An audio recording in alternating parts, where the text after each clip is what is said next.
अस्सलाम वालेकुम, welcome back to my channel शेर और शेराजी। तो हमेशा की तरह एक और गज़ल के साथ हाजिर हुआ हूँ। पसंद आए तो मेरे चैनल को सब्सक्राइब कीजिएगा और बेल का बटन भी रिंग कर दीजिएगा। देखिएगा ज़रा मतला चंद अशार के मुख्तलिफ़ किस्म का रदीफ़ है कि ठहरे नहीं जनू में कभी इस ज़मीं पे पैर, ठहरे नहीं जनू में कभी इस ज़मीं पे पैर, रखे कहीं पे हमने पड़े पर कहीं पे पैर, और रखे कहीं पे हमने पड़े पर कहीं पे पैर। और बढ़ता ही जा रहा है मेरे दिल का इज़्तिराब,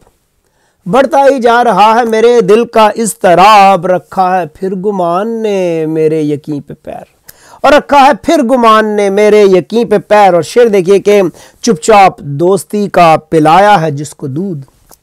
चुपचाप दोस्ती का पिलाया है जिसको दूध, वो सांप ढूंढता है मेरी आस्तीं पे पैर, वो सांप ढूंढता है मेरी आस्तीं पे पैर। और शेर देखिए कि खिलने लगी है, खिलने लगे हैं फूल ख्यालों में हर तरफ, खिलने लगे हैं फूल ख्यालों में हर तरफ, रखा है जब से तुमने गज़ल की ज़मीं पे पैर, और रखा है जब से तुमने गज़ल की ज़मीं पे पैर। और ज़रबुल मिसल आपने सुनी होगी कि हमने सुनी हुई है ये अपने बड़ों से बात,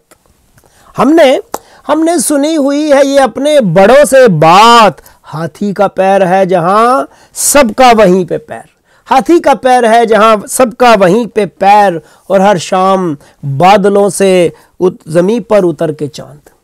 हर शाम बादलों से ज़मीं पर उतर के चांद, रखता है एहतियात से उसकी जबीं पे पैर, रखता है एहतियात से उसकी जबीं पे पैर। और देखा था उसने रुक के मुझे यार एक बार, देखा था उसने रुक के मुझे यार एक बार, और टिकते नहीं खुशी से अभी तक ज़मीं पे पैर, टिकते नहीं खुशी से अभी तक ज़मीं पे पैर। और मक्ता देखिए आखिरी शेर के, भूला नहीं मैं खुल्द को शिराजी एक पल, वहां से आया हूं, भूला नहीं मैं खुल्द को शिराजी एक पल, अटके हुए हैं आज भी अर्शे बरी पे पैर, अटके हुए हैं आज भी अर्शे बरी पे पैर, ठहरे नहीं जनू में कभी इस ज़मीं पे पैर, रखे कहीं पे हमने पड़े पर कहीं पे पैर।